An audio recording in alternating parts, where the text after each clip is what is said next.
Ici, on a un enfant dans une salle d'interrogatoire. Et si je vous dis ce qu'il a fait, vous n'allez sûrement pas me croire. Cette adolescente a été mise en état d'arrestation pour des raisons terrifiantes. Aujourd'hui, nous allons parler du cas de Sharon Carr, une fille qui, malgré son jeune âge, avait des aspirations bien au-delà de celles des autres. Elle n'était pas motivée par le bien, non, bien au contraire, mais par quelque chose de beaucoup plus sombre.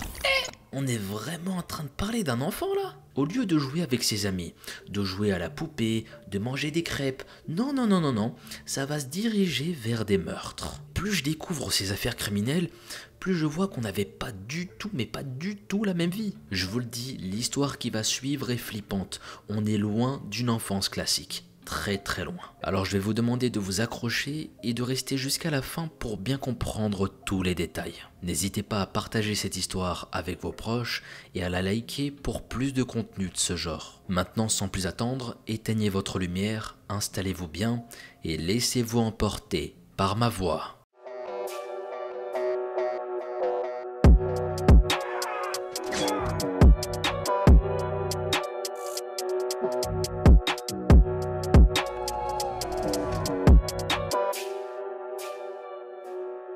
Notre histoire prend place à Camberley, au Royaume-Uni. La ville se situe à une vingtaine de kilomètres au sud-ouest de Londres. Elle comptabilise 30 000 habitants. La ville ne s'est développée qu'à partir de l'année 1812, suite à la fondation du collège militaire royal de Sandhurst. La création d'une seconde école de l'armée britannique a favorisé l'arrivée de nouveaux résidents. L'arrivée du chemin de fer et de la gare en 1978 a permis de développer davantage la ville. Camberley gagne en réputation en raison de son air plus sain, car la ville se trouve entourée de nombreux pins. De nombreuses personnes souffrant de troubles respiratoires se sont alors déplacées en quête de guérison. Camberley n'a jamais été connu pour sa criminalité ou ses incidents, bien au contraire. Mais aujourd'hui, nous allons voir que malgré ça, des choses sombres vont s'y produire. Sharon Louise Carr est née le 21 décembre 1979 au Belize. Pour vous situer, ce pays a une frontière avec le Guatemala et le Mexique. Il se trouve sur la côte de la mer des Caraïbes,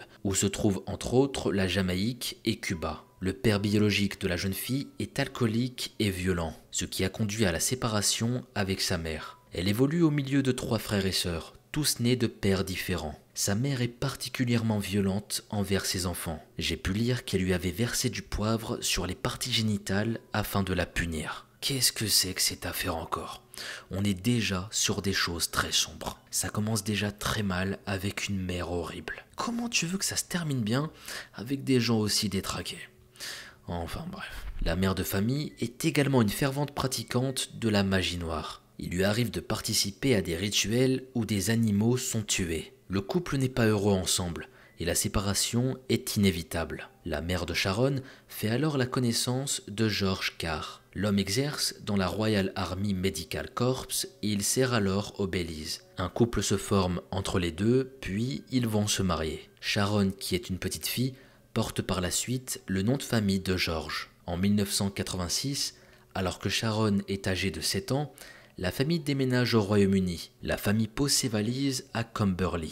Mais le quotidien n'est pas plus paisible dans ce nouveau pays. Le couple Carr se dispute fréquemment sous le regard de Sharon. George envisage déjà le divorce, alors que ça ne fait que quelques mois qu'ils sont en Angleterre. À ce stade, il ne vit plus sous le même toit que la famille. L'homme se décide un jour de mettre un terme à son mariage avec la mère de Sharon. Il se rend au domicile familial dans le but de s'expliquer avec sa femme. George a à peine le temps d'arriver que la mère de famille verse sur lui de l'huile bouillante. Comme vous vous en doutez, Sharon a assisté à toute la scène. George, quant à lui, est directement pris en charge à l'hôpital. Il a été brûlé à la tête, au bras ainsi qu'à la poitrine. Suite aux événements, la mère est accusée de voies de fait. Elle passe au tribunal en 1987 et elle est condamnée à une peine de prison avec sursis. Elle doit également effectuer un traitement psychiatrique sur une durée de 3 ans. Malgré cette atmosphère trouble, Sharon grandit correctement. La jeune fille est une bonne élève à l'école Cornwallis où elle a été inscrite. Elle est également décrite comme polie et serviable par le corps enseignant. Elle se fait de nombreux amis et elle s'entend en particulier avec les garçons plus âgés qu'elle. Jusqu'ici, tout va bien. Tu te dis, elle menait une vie tranquille,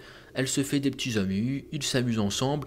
rien de particulier. Mais tu te doutes bien que ça va pas s'arrêter là. Sinon, on n'en serait pas là pour en discuter. Sa gentillesse ne va pas durer longtemps. La jeune fille a quelques épisodes agressifs à partir de l'âge de 11 ans. Ceux-ci vont évoluer avec le temps. Au départ, c'était des moments isolés, mais ils vont prendre de plus en plus part à son comportement. Sharon remet progressivement en doute l'autorité des adultes. La jeune fille se met même à fumer de l'herbe. Ici, on ne sait pas exactement ce qui a enclenché ce changement chez elle. Pour ma part, je pense que les conflits et le divorce entre sa mère et son beau-père sont en lien. Cette transformation d'attitude ne va pas passer inaperçue. L'information remonte jusqu'à la directrice de l'école. Celle-ci prend contact avec les services sociaux quand la situation devient encore plus préoccupante. Ce signalement est entendu, de sorte que Sharon se trouve placée en foyer d'accueil. Ce placement n'est que temporaire. Sharon revient auprès de sa famille au bout d'un mois. Entre-temps, sa mère a eu l'occasion de se lancer dans une nouvelle relation. Les enfants ont donc un nouveau beau-père. L'homme a lui-même 2 filles et le foyer est désormais composé de 8 enfants. Sharon entre alors au Collingwood College. La jeune fille est toujours aussi perturbée. Elle ne fait pas seulement preuve de violence à l'égard de son entourage. Ses camarades d'école sont également des victimes de choix pour elle. Elle traîne avec des personnes plus âgées qu'elle. Il lui arrive même de sortir quelques fois le soir en boîte de nuit. Le 7 juin 1994, Sharon est prise de violence extrême. La jeune fille désormais âgée de 14 ans va suivre Anne-Marie Clifford dans les toilettes de l'école. Cette dernière est âgée de 13 ans et visiblement elle n'est pas amie avec Sharon. L'adolescente plus âgée s'approche de Anne-Marie et la poignarde brutalement dans le dos. Le coup est si violent que le poumon de Anne-Marie est perforé. La situation a dégénéré en une fraction de seconde. D'autres élèves font leur entrée dans les toilettes. Elles surprennent la terrible scène qui est en train de se jouer. Sharon est arrêtée suite à son acte. Anne-Marie est dans un état critique et elle est directement emmenée à l'hôpital. La jeune fille est sauvée de justesse. Elle est entendue quelque temps plus tard par la police. Dans son témoignage, la jeune victime révèle le visage de son agresseuse. Sharon souriait et semblait heureuse de ce qu'elle faisait. Sharon est entendue à son tour par la police. La jeune fille n'est pas spécialement impressionnée d'être en présence d'agents de police. L'adolescente a même des révélations à faire. Elle n'en est pas à son coup d'essai. Sharon s'est attaquée auparavant à des animaux, ce qu'elle révèle d'elle-même. Elle a poignardé plusieurs chats dans son quartier. Elle a même décapité un chien à l'aide d'une pelle. L'agresseuse n'est pas la seule à témoigner. Son entourage proche est également interrogé dans le but d'en savoir davantage. Un ami de la jeune fille assure qu'elle aurait brûlé vif des hamsters. Vous me connaissez, quand ça parle d'animaux, je vous jure, à chaque fois ça me fait mal au cœur. Ça, c'est un truc typique des tueurs en série. Ils sont toujours là à faire du mal aux animaux, puis à s'en prendre aux humains. Je vous jure, ça me dépasse d'avoir aucune compassion face à ces pauvres bêtes. Et tu vois un chat tout mignon, un hamster, un chien, mais qu'est-ce qui devient à l'idée de lui faire du mal, sérieux? Complètement ravagé. Et sa folie ne va pas s'arrêter là, parce qu'elle va s'en prendre à des humains plus tard. Suite à son arrestation, la jeune fille est conduite dans un centre d'évaluation médicale. Même enfermée dans un établissement adéquat, Sharon laisse sa violence s'exprimer. Elle attaque le personnel médical et tente d'étrangler 2 personnes. L'adolescente se trouve sous le coup de 2 chefs d'accusation de lésions corporelles. La condamnation tombe rapidement en décembre 1994. Elle est détenue au gré de Sa Majesté. Ici, j'ai fait quelques petites recherches à ce sujet. Comme il n'y avait pas de mention d'année d'emprisonnement, je me doute qu'on est sur une peine spéciale. En effet, cette peine concerne les faits graves ou fondés sur les troubles mentaux. C'est également une sorte de peine à perpétuité pour les jeunes délinquants. Et rappelez-vous que Sharon a seulement 14 ans ici. Avec une telle condamnation, ça nous montre à quel point elle était dangereuse pour la société. Avoir la prison à vie alors que tu as à peine 14 ans, je suis désolé, c'est de la pure folie. Si elle a une telle condamnation, c'est que c'était un petit monstre. À mon avis, c'est qu'elle a fait des choses encore plus obscures qu'on ne le pense. Sharon est privée de sa liberté et elle ne restera pas dans le premier établissement où elle a été placée. Elle connaît de nombreux transferts dans de nombreuses unités psychiatriques. Elle n'est pas ce qu'on appelle une détenue exemplaire. La jeune fille se révèle particulièrement dangereuse à l'égard des autres détenus et du personnel pénitentiaire. Elle multiplie les attaques, obligeant l'exécution de nombreux transferts entre les prisons. La situation est telle que Sharon est envoyée dans une unité réservée aux garçons, au centre de sécurité de Highcliffe. En septembre 1995, Elle est transférée à l'établissement Bullwood Hall. L'endroit est réservé aux jeunes détenus difficiles. Sharon se retrouve avec des gens qui eux aussi ont commis des crimes. La jeune fille qui a désormais 16 ans se sent plutôt à l'aise dans ce nouvel environnement. Elle côtoie des détenus de son âge qui ont le même désir qu'elle. Sharon commence alors à se confier sur ses faits passés. La jeune fille n'est pas totalement isolée de ses proches. Elle leur téléphone fréquemment et après avoir raconté son quotidien, elle parle d'un meurtre. Sharon est également en lien avec un agent de probation. L'adolescente révèle, assez fière, avoir attaqué un gardien de prison car elle avait des sentiments pour lui. Ces informations remontent auprès du personnel de l'établissement pénitentiaire. Ils sont au courant que la jeune détenue tient un journal.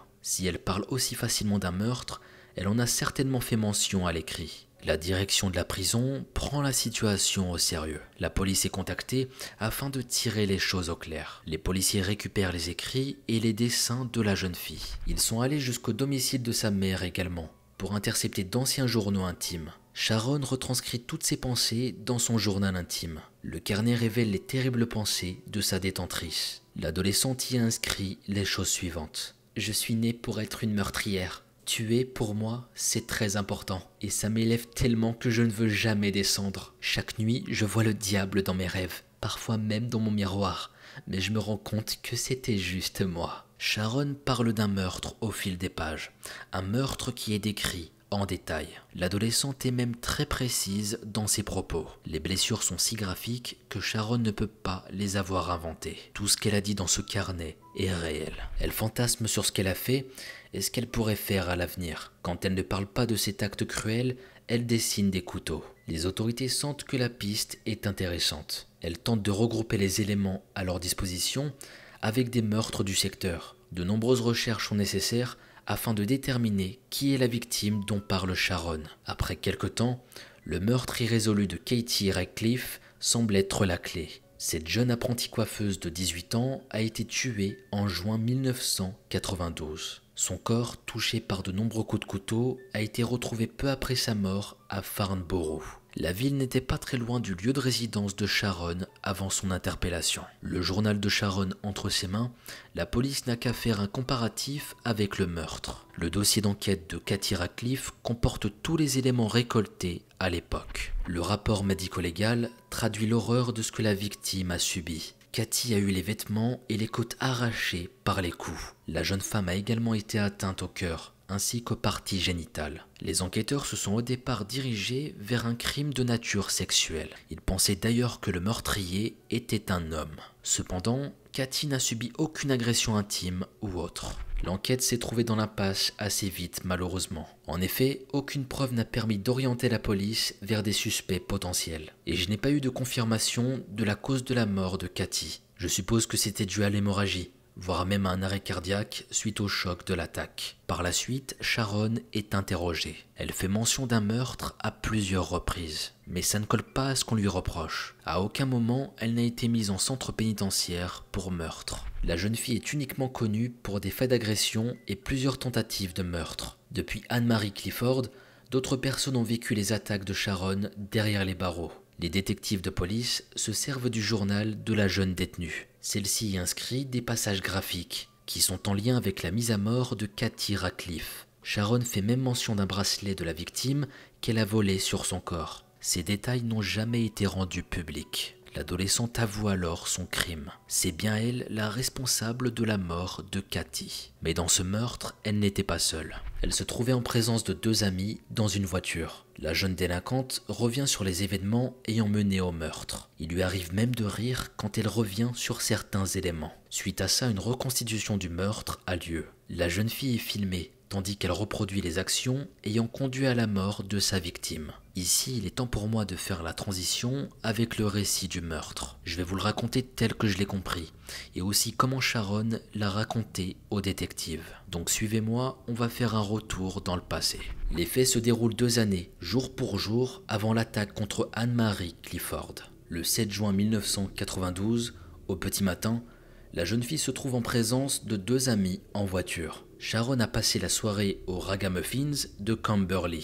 La boîte de nuit est réputée dans le secteur. Elle a rompu récemment avec son petit ami et a bien besoin de se changer les idées. Au bout d'un moment, Sharon remarque Cathy Radcliffe qui marche dans la rue. La jeune femme est apprentie coiffeuse. Le véhicule de Sharon et ses amis ralentit à l'approche de Cathy. Une discussion semble s'engager entre le petit groupe, mais elle tourne rapidement en dispute. Cathy n'a certainement pas le désir de discuter. L'apprentie coiffeuse est loin de se douter du danger qui rôde autour d'elle. Sharon a avec elle un couteau et l'objet semble la démanger. Ne me demandez pas pourquoi, je pense qu'elle aimait l'avoir sur elle. Cathy est embarquée de force dans le véhicule à l'issue de la dispute. Elle est agressée intimement avant que Sharon ne se jette sur elle avec son arme. La jeune femme reçoit une trentaine de coups de couteau. Aucune partie de son corps n'est épargnée par ce déferlement de violence. Sharon parvient à déplacer le corps à Farnborough.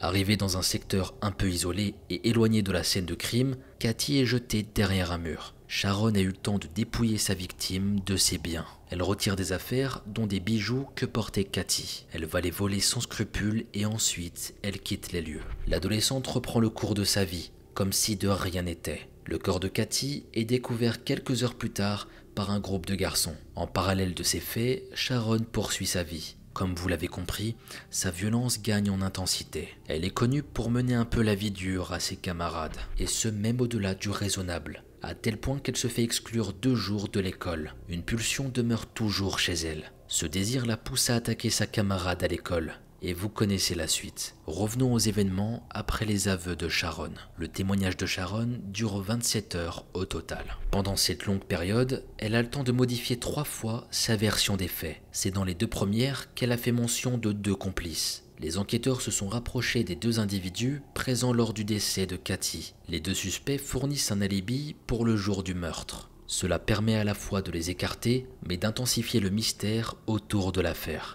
Sharon aurait trouvé le moyen seul de tirer le corps de la vue de tous. Donc elle a eu assez de force pour déplacer un corps alors que c'est juste un enfant. Avec ces true crime, je vous promets que je vais devenir parano, je vais voir des enfants tueurs partout après. Je vais me dire mais qui me dit qu'il est si mignon que ça ?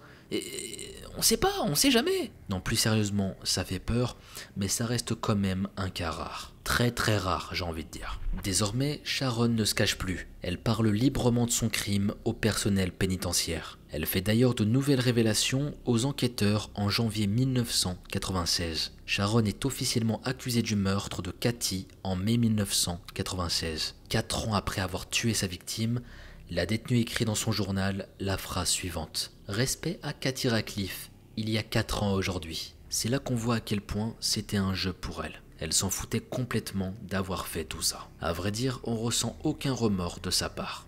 Et ça, c'est effrayant. Le procès de Sharon Carr s'ouvre fin février 1997 à la cour de la couronne de Winchester. Il va durer 1 mois au total. Sharon, qui a alors 17 ans, nie désormais avoir commis le crime. Il ne reste plus que le journal intime de l'accusé et ses entretiens filmés avec la police comme preuve. Le sergent détective Paul Clément témoigne au tribunal. L'homme a procédé à l'interrogatoire de Sharon. Il se souvient parfaitement de l'attitude de la jeune fille.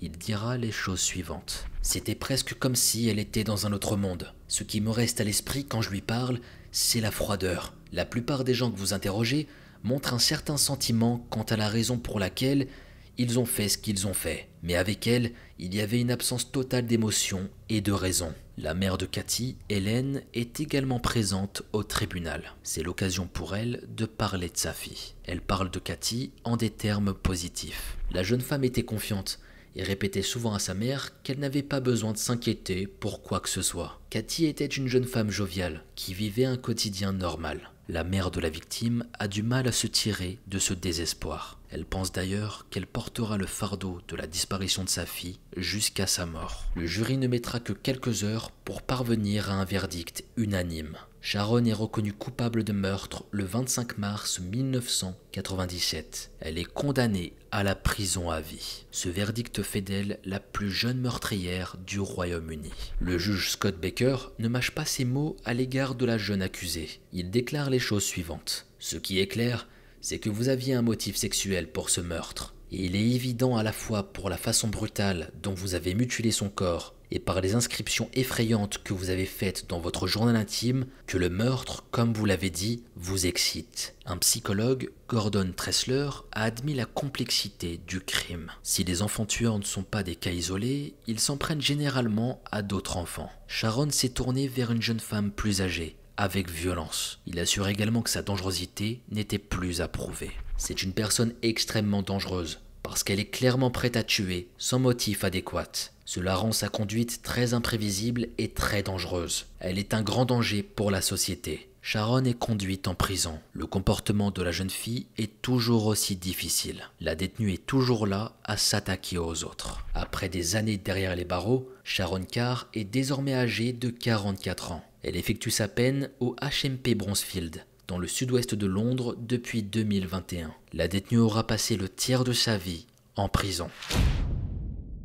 On se retrouve pour la conclusion de notre affaire. Et comme vous venez de le voir, cette histoire est complètement dingue. Ici, j'aimerais vous demander finalement pourquoi cette jeune fille avait un tel comportement. J'ai l'impression que son éducation et sa jeunesse y sont pour beaucoup. Notamment les passages avec sa mère, souvenez-vous. Le fait qu'elle ait pu subir des choses horribles lui a donné en retour envie de faire des choses horribles. Dites-moi ce que vous en pensez, j'ai hâte d'avoir vos retours dans les commentaires. Sharon Carr est une jeune femme issue d'un milieu très compliqué. Elle est née dans une famille pauvre où elle a connu des violences extrêmes. Malgré tout, c'était une enfant polie et une bonne élève à l'école. Cependant, son comportement a changé du jour au lendemain. Son tempérament est devenu agressif, poussant une directrice d'école à agir. Sharon a été placée en famille d'accueil un mois seulement suite à un signalement. La jeune fille n'a pas changé et des pensées l'ont gagnée. Elle s'en est prise à des animaux puis à des personnes. À seulement 12 ans, elle a commis un meurtre et n'a pas été inquiétée. Ce n'est qu'une autre tentative de meurtre au sein de son école qui l'a fait arrêter. Il faudra encore des années pour que sa vantardise ne la trahisse. Elle tenait également un journal dans lequel elle avait raconté ce qu'elle avait fait. Ses propos filmés ainsi que ses écrits ont été nécessaires pour l'accusation. Sharon n'a plus jamais admis sa responsabilité dans le crime. Elle a été condamnée à la prison à vie suite à son procès. L'accusée n'avait pas encore 18 ans. Aujourd'hui encore, elle se trouve derrière les barreaux. Ici, toutes mes pensées vont à Cathy ainsi qu'à ses proches. Elle n'aurait jamais dû perdre la vie ainsi. Maintenant, je vous propose de passer directement à notre histoire bonus. S'il y a bien une chose que va nous rappeler cette affaire, c'est de bien choisir notre entourage, de profiter un maximum avec les gens qu'on aime et de laisser de côté ces gens qui ne pensent qu'à nous nuire. Cette vie elle est courte et si c'est pour nous entourer de gens hypocrites, remplis de vices, non merci, loin de nous. Si on ne peut pas vous faire confiance, next, tout simplement, on passe à autre chose. Après tout ce que je dis, c'est facile à dire, je sais, mais parfois la réalité c'est bien plus compliqué que ça. Et ça va être le cas de Laura Ackerson. Souvenez-vous de son visage. Elle était belle, pleine de vie, plein de projets dans sa tête, mais malheureusement, sa vie va prendre un autre tournant. Ce que je vous propose, c'est de commencer et d'en savoir un peu plus sur cette femme au destin tragique. Let's begin.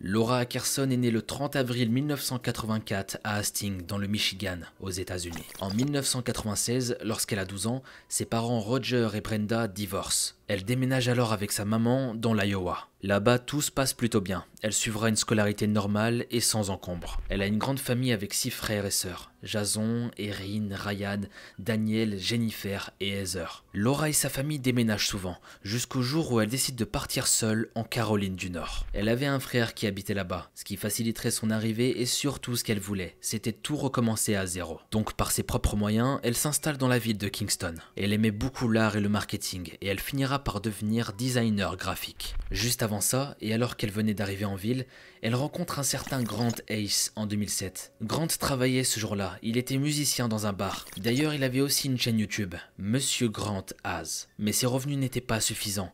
Il devait travailler dans différents bars de la ville aussi pour pouvoir gagner sa vie correctement. C'était un homme charismatique et extraverti, qui avait une vie sociale relativement riche. Laura et Grant commencent à sortir ensemble, mais leur relation est tenue secrète. Elle avait mis au courant quelques quelques-uns de ses amis, mais très peu, et Grant va faire de même. Il n'y avait pas vraiment de raison, mais c'était comme ça, ils étaient très discrets tous les deux. Après, j'ai envie de dire, c'est pas forcément une mauvaise chose. Quand tu fais les choses dans ton coin, au moins les gens vont pas te porter l'œil. Parce qu'on les connaît parfois, les gens qui nous entourent, à critiquer notre couple à tout va, avec de la jalousie et j'en passe. Donc comme on dit, moins on étale sa vie, mieux c'est. En vrai, y a pas mieux que la discrétion pour vivre tranquillement, je trouve. Sauf que subitement, au mois d'avril de la même année de leur rencontre, ils se marient. Donc tout ce que je viens de dire vient de tomber à l'eau. Génial. Bref, Laura et Grant fêtent leur anniversaire respectif le même jour, le 30 avril, et pour eux c'était un signe de l'univers. Seulement la famille et les amis de Laura ne pensent pas du tout la même chose. Ils sont surpris par cette décision tellement soudaine. Ils savaient que leur Laura c'était un peu une personne impulsive. Elle réfléchissait jamais à deux fois avant de faire certaines choses,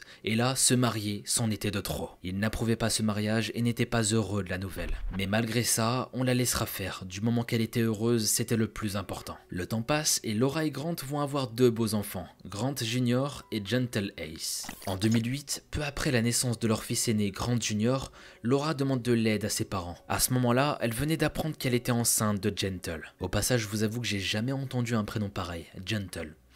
Après tout, pourquoi pas. Son père lui demande alors de rester à la maison avec lui. Il lui avoue ne pas du tout aimer son mari. Il n'aime pas sa façon de gagner sa vie pour nourrir sa famille. Ça lui paraît incorrect lorsqu'on est père de famille et qu'on a des responsabilités. Et il dit la meilleure amie de Laura précisera qu'à la naissance de son premier enfant, Grant est devenu possessif et ne laissera Laura parler à personne. Pour vous dire, il ne laissera même pas son frère lui rendre visite. Selon lui, son frère était d'une mauvaise influence pour elle. Laura de son côté, pour éviter les histoires, verra sa famille et ses amis en cachette. C'est là qu'on voit que ça commence mal, quand tu retires toute liberté à ta propre femme. C'est là que tu sens que ta relation va devenir toxique à la longue, et ça, c'est juste pas possible. Tu l'empêches même de voir sa propre famille, c'est pas normal. Et j'imagine pas à quel point ça devait être très frustrant pour elle. En avril 2010, Grant reçoit une proposition professionnelle qu'il ne peut pas laisser passer. Il a une opportunité de partir travailler dans les îles Vierges. Grant, à ce moment-là, oublie sa jalousie, Laura et tout ce qui va avec et part. Il laisse donc Laura et ses deux fils seuls. Il disait vouloir tenter sa chance et pourquoi pas plus tard emmener sa famille avec lui. Et bah justement, ça va super bien se passer pour lui. À tel point qu'à peine quelques mois après son départ, toute la famille déménage pour les îles Vierges. La vie est belle pour sa famille et surtout pour Grant.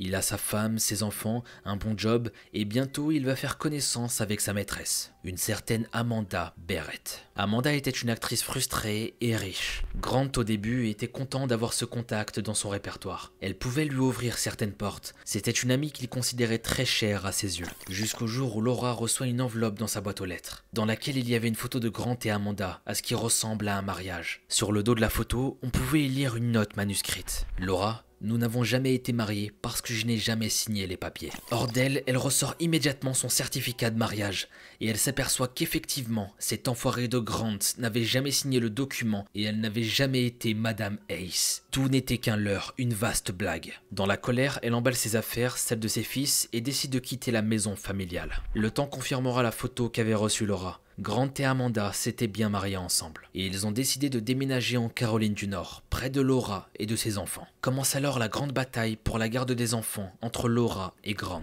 La guerre commence réellement en mars 2011 et Grant va gagner la première bataille. Selon le juge, Laura n'était pas encore apte à accueillir ses enfants. Elle n'avait pas d'emploi et vivait encore chez ses parents. Elle obtient tout de même un droit de garde tous les week-ends. Du coup, les enfants étaient chez leur père du lundi au vendredi et le week-end chez leur mère. Une routine s'installe alors. Tous les vendredis à 17 h, Laura va récupérer ses fils. Le point de rendez-vous de Grant est une station-service de Wilson. Laura adorait ses garçons et elle ne comptait pas en rester là. Elle travaille dur, très dur, et elle met tout en œuvre pour récupérer la garde de ses fils. Elle va créer sa propre entreprise de design, ce qui lui permettra de travailler chez elle. En parallèle, elle prend des cours en ligne de marketing à l'université. Elle est vraiment décidée et rien ni personne ne pourra l'arrêter. Là, je m'arrête une minute pour lui dire respect. Ouais, franchement, respect à toutes ces femmes divorcées qui n'ont rien lâché. Sérieusement, je trouve ça super beau. Celles qui vont rebondir après un tel événement, je vous jure, vous êtes merveilleuses. Parce que je n'ose même pas imaginer à quel point ça doit être difficile. Donc ici, pour résumer, Laura fait preuve de beaucoup de courage. Et elle est déterminée à s'en sortir et ne se laisse pas abattre. Pendant ce temps, Grant et Amanda n'aspiraient qu'à une seule chose: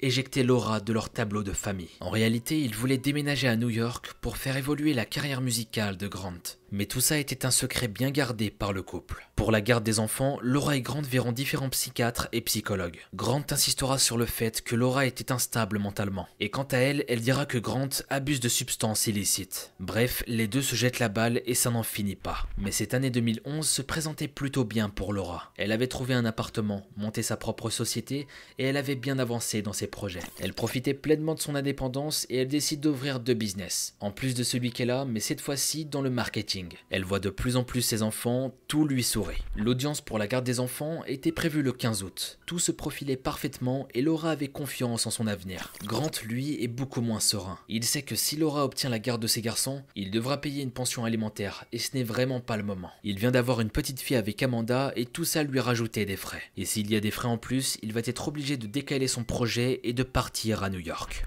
Le mercredi 13 juillet 2011, Grant contacte Laura par mail pour lui demander si elle veut prendre les garçons le même jour. Elle répond presque immédiatement que oui. C'était l'opportunité pour elle de voir ses fils plus tôt, donc elle saisit l'occasion. Elle indique à Grant que dès qu'elle sort du travail, elle viendrait les récupérer. Rappelons que Laura gère 3 sociétés, 2 de marketing et 1 de design. Elle décide donc de faire appel à une associée qui se nomme Shibon, ou Shibon, mais ça me paraît bizarre, donc on va l'appeler Shibon. Bref, Shibon témoignera que ce mercredi 13 juillet 2011, Laura avait 2 réunions et elle allait très bien. Elle était très détendue et souriante parce qu'elle savait qu'elle allait voir ses fils. Laura dira à Grant qu'elle a une réunion à 16h et qu'elle le préviendrait dès qu'elle sort de cette dernière. Après sa réunion, Laura lui envoie un message pour lui dire qu'elle se rend à la station-service comme d'habitude. Ce jour-là, il est convenu qu'elle les ramène à 22h et c'est ce qu'elle a fait apparemment. Seulement pour ses employés et toutes les personnes qui l'avaient croisée avant, après cette fameuse réunion de 16h, plus personne ne l'a jamais revue vivante.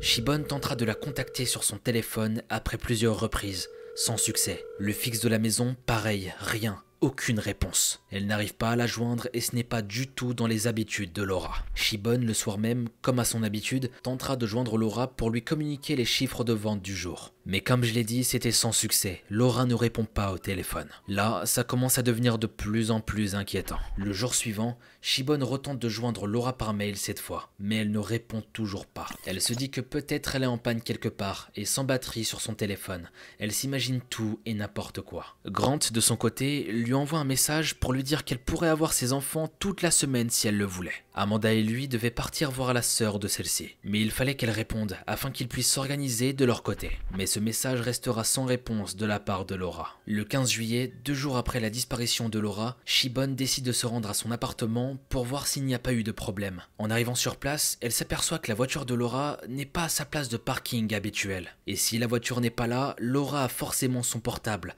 Alors pourquoi elle ne répondait pas? Les caméras de vidéosurveillance de la station-service montreront Grant debout le vendredi 15 juillet à 17h devant sa voiture attendant Laura. Il attendra presque 1 heure mais elle n'apparaîtra pas. Furieux, il rentre chez lui avec ses enfants et son week-end tombe à l'eau. 5 jours passent et personne n'a de nouvelles de Laura. Le 18 juillet, Shibon demande au concierge de l'immeuble de vérifier dans l'appartement, voir s'il ne s'est pas passé quelque chose. Le concierge refusera en prétextant qu'il n'a pas le droit de faire ça. Mais Shibon va insister et insister et il finira par craquer et il va ouvrir la porte et y jeter un œil. À l'intérieur, il ne trouvera rien parce que l'appartement était vide. Laura n'était pas dans son appartement et on dirait bien qu'elle n'est pas rentrée depuis quelques jours. Shibon fait une demande au concierge des plus déconcertantes. Elle lui demande de sortir des cahiers que Laura avait cachés chez elle. Il s'agit de cahiers dans lesquels tout le procès pour la garde des enfants était noté dans les moindres détails. Le concierge s'exécute et lui donne les cahiers. Pas sûr que ce soit très légal, mais il va quand même le faire. Après ça, avec les cahiers de notes en main, elle se dirige au commissariat et déclare Laura comme personne disparue. Ce qu'elle ne sait pas encore, c'est que Heidi, la meilleure amie de Laura, va également déposer une déclaration de disparition suspicieuse dans un autre commissariat de la ville. Les 2 femmes insisteront bien que Laura et Grant étaient dans une bataille judiciaire pour la garde des enfants. Heidi ajoutera à sa déposition que Laura lui avait dit que s'il lui arrivait malheur, même un simple accident de voiture, ce serait la faute de son mari. Après 2 plaintes et les arguments donnés par les témoins, la police prend très au sérieux la disparition de Laura et commence les recherches très rapidement. Là, on fait face à une très grosse problématique. Où est passée Laura? Où te caches-tu? Tout le monde se demande où elle est. Plus le temps passe et dans un coin de notre tête, on s'imagine le pire. La police est au courant de la situation et on va tout faire pour la retrouver.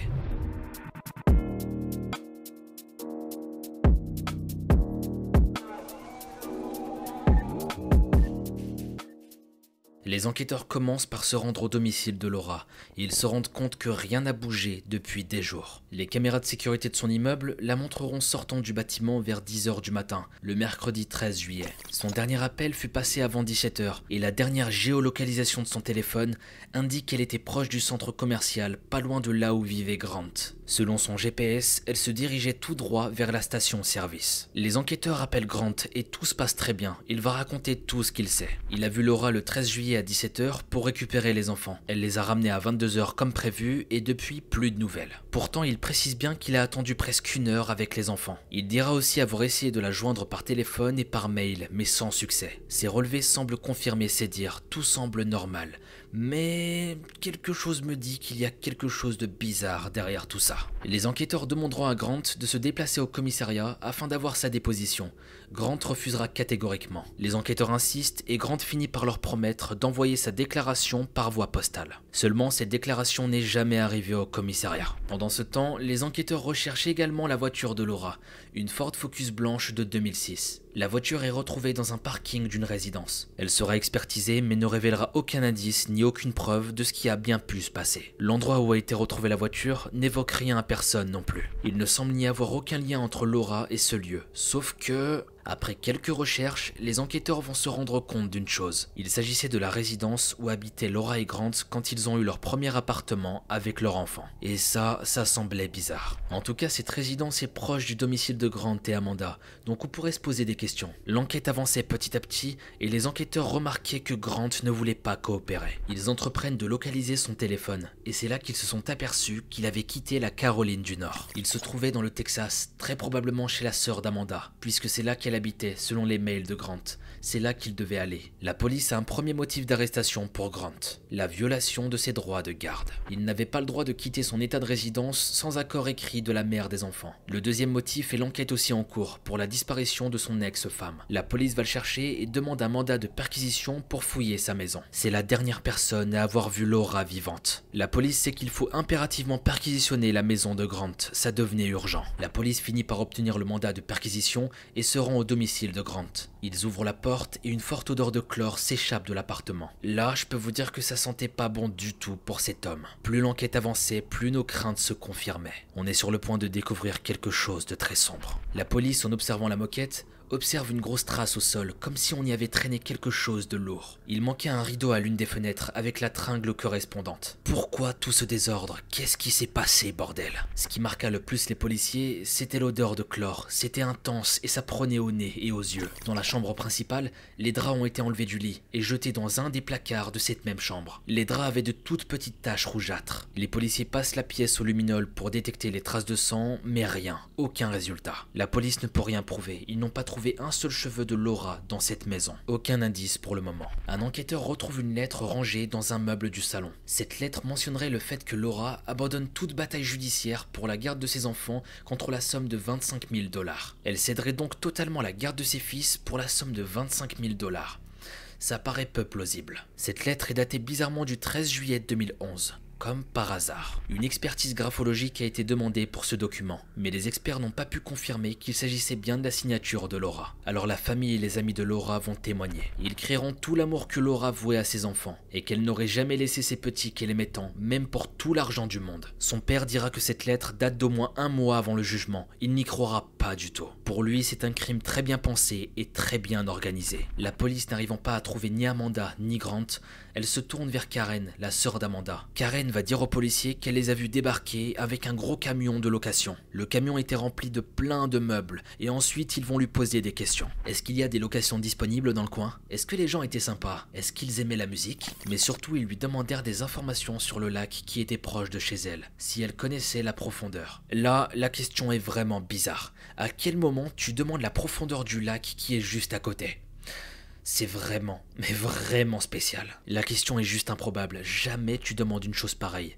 Ou sinon, pour des raisons assez particulières, et je pense qu'on l'a tous. Karen dira aussi à la police qu'Amanda lui avait avoué à demi-mot qu'elle aurait fait du mal à Laura, sans donner de détails. Sur les écoutes audio de la police, on entend clairement Amanda dire à sa sœur Karen qu'elle a une excellente avocate parce qu'on ne sait jamais. Quand Karen demandera à sa sœur si elle couvrait Grant pour quelque chose qu'il avait fait, Amanda baissera la tête et ne répondra pas. Pour terminer, les enquêteurs vont demander à Karen si elle a une idée d'où se trouve sa sœur et son beau-frère. Elle leur indiquera qu'elle pense qu'ils sont à la rivière Dwyer Creek. Ils sont partis de chez elle il y a peu de temps avec l'intention de voyager puisqu'ils lui ont emprunté tout un tas de matériel de camping. Lors de la perquisition chez Karen, la police retrouve une machette qui appartenait à Grant et à Amanda. Karen reconnaîtra plus tard l'avoir cachée, mais sans savoir pourquoi. Elle savait qu'il se passait quelque chose, mais elle ne savait pas quoi et elle ne voulait pas savoir. Les enquêteurs vont alors interroger le fils de Karen, qui dira que Grant et Amanda n'ont pas arrêté de poser des questions sur les caïmans du coin. Peuvent-ils manger un corps humain? Hein?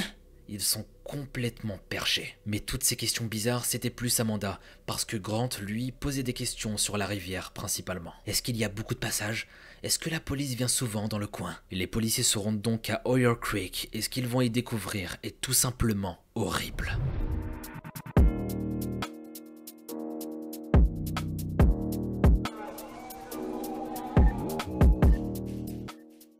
Le 24 juillet 2011, les restes de Laura seront retrouvés éparpillés. Ils étaient là, un peu partout le long de la rivière. Sa tête, ses jambes et son torse. Ses seins ont été également retrouvés découpés. La cause de la mort était difficilement identifiable, mais les morceaux de corps étaient détériorés. Les légistes pensent cependant à une mort par strangulation qui était possible. En tout cas, l'autopsie en dira plus un peu plus tard. Le jour suivant, Amanda et Grant sont arrêtés alors qu'ils rentraient de Caroline du Nord. Le juge ordonne une détention sans possibilité de libération sous caution. Vu l'horreur du crime, l'audience se tiendra le 16 août 2011. La police de son côté va identifier officiellement les restes de Laura le 26 juillet 2011. Quand le corps fut retrouvé 2 jours avant, les agents déclarèrent être sûrs à 99,9% que c'était Laura, mais qu'il fallait tout de même faire des analyses pour le confirmer. Les poubelles des Hayes furent fouillées et surprise, on va y retrouver plein de choses. Des gants, des lunettes et des masques de protection. Il y avait aussi des serviettes, un aspirateur, des produits ménagers puissants et un pantalon de femme. Sur tous ces objets, on retrouvera l'ADN de la pauvre Laura. Grant se déclara non coupable en disant que c'était Amanda qui avait tout manigancé. Selon lui, elle a tout fait seule et sans lui en parler au préalable. Il dira avoir juste aidé à se débarrasser du corps en le découpant en morceaux. Honnêtement, j'ai même plus les mots face à l'horreur qu'on découvre. Et sérieusement, j'ai même plus les mots aussi face à la débilité de ce mec. Même si tu l'as pas tué, tu vas découper un corps juste après. Tu te rends compte de la débilité? À mes yeux, ça reste un meurtrier. À mes yeux, les deux sont des meurtriers, y a rien à dire. Comment tu peux en arriver à faire ça à ton prochain, bordel? C'est juste inimaginable, sérieux. Enfin bref. Grant va dire à la police les choses suivantes. C'est normal, moi j'ai rien fait. Je l'ai juste coupé en morceaux, monsieur l'inspecteur. Je voulais juste aider. T'es complètement marteau, mec. Attendez, il croit que ces arguments sont valables là? Cet individu vient de la découper et il nous sort ça normal. Ah, toi, tu mériterais un petit Mogo Junior dans ta tête. J'ai juste aidé ma femme, rien de plus. Totalement absurde. Quelque temps plus tard, voici la déclaration de Grant au tribunal. J'ai besoin de présenter mes condoléances à la famille et aux amis de Laura. Mais je ne l'ai pas tué. Et aussi mal que ce soit de profaner un cadavre, le crime c'est pire. Vous allez pas condamner un homme à perpétuité sans jugement équitable. Mais bien sûr que si, on te souhaite la prison à vie, grand fou. Complètement malade lui. Bref. Grant racontera que Laura est venue chez eux pour signer un accord de garde pour les enfants contre 25 000 $. Il quittera la chambre où ils discutaient tous les trois, et là, Laura et Amanda vont se disputer pour la garde des enfants. À son retour, Laura est au sol et elle saigne du nez. Il propose d'appeler le 911, mais Laura perd connaissance et meurt. Il boit alors une demi-bouteille de vodka pour avoir le courage de faire ce qu'il reste à faire. Découper le corps. Par contre, Amanda, elle, a une autre version de l'histoire. Elle dit que c'est elle qui l'a aidé à débarrasser le corps, et pas l'inverse. Elle se dira victime également de Grant et avoir agi sous son emprise. Vous sentez cette odeur? Ouais, c'est l'odeur de la peur. C'est pitoyable, ils se crachent mutuellement dessus. Personne n'assume l'horreur de cet événement, et ils se rejettent la faute. Là, on sent que c'est la fin pour eux, et ils le savent très bien. L'enquête déterminera que le meurtre a bien eu lieu dans l'appartement de Grant et Amanda, le même jour de la disparition, le 13 juillet. Malgré différentes versions des accusés, ils furent tous les deux accusés du meurtre de Laura. L'autopsie du corps révélera que la mort a été causée par une asphyxie avec un choc contondant au cou. Les différentes parties du corps de Laura ont été chargées par Grant et Amanda dans de grandes glacières. Ensuite, ils ont parcouru plus de 2000 km pour aller chez Karen dans le Texas. Le jour de la mort de Laura, la fille d'Amanda se souviendra que sa mère lui avait demandé de récupérer les petits et de ne surtout pas rentrer avant qu'elle lui dise. Elle devait impérativement occuper ses demi-frères. Elle ne voulait pas mais sa mère l'a obligée et l'a mis à la porte avec les enfants. 2 heures plus tard, quand les enfants en ont eu assez et qu'ils étaient fatigués et qu'ils voulaient rentrer, elle appela sa mère pour lui demander si elle pouvait s'en occuper pendant 2 petites heures. Quand enfin elle a pu emmener les garçons à la maison,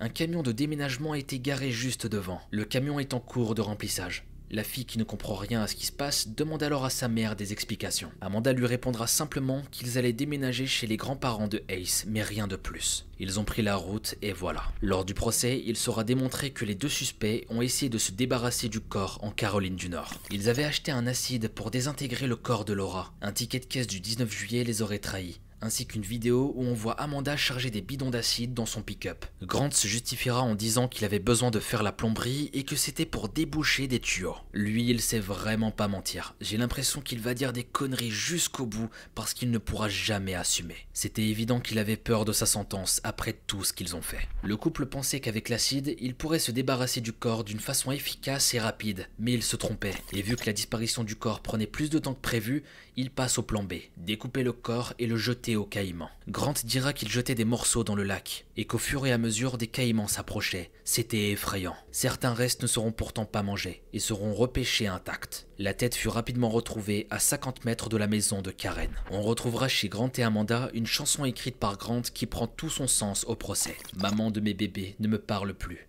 Je ne veux pas de ton drame. J'ai 2 enfants avec toi. Je ne peux plus supporter plus de toi. J'ai mis ta tête à prix. Tu devrais dire à ton avocat que j'ai l'intention de te tuer. Quand la chanson résonne dans le tribunal, Grant chante, tape du pied et sourit. Karen dira qu'Amanda lui a tout avoué, le meurtre et le démembrement de Laura. On retrouve dans l'ordinateur d'Amanda des échanges de mails avec Laura, où celle-ci se demandait de ne plus se disputer devant les enfants et qu'il fallait trouver une solution. Grant, lui, reste en retrait et cherche toujours à se discréditer du meurtre. Amanda tente de convaincre le tribunal que Grant l'a obligée à faire tout ça. Elle ne voulait pas mais Grant la menaçait et elle avait peur. Quel bourbier cette affaire, les accusés partent dans tous les sens. Tous les jours ils sont là à s'accuser mutuellement et ils refusent de dire la vérité et d'assumer. Ça en devient pathétique et le juge ne les croit pas du tout. Amanda est condamnée à 13 ans de prison pour meurtre au second degré et récemment elle a pris 20 ans de plus pour omission de corps et de preuves dans une affaire criminelle. Grant est condamné à la prison à perpétuité sans possibilité de libération conditionnelle. Le couple a depuis divorcé et ne se parle presque plus. Laura était juste une jeune femme qui voulait récupérer ses enfants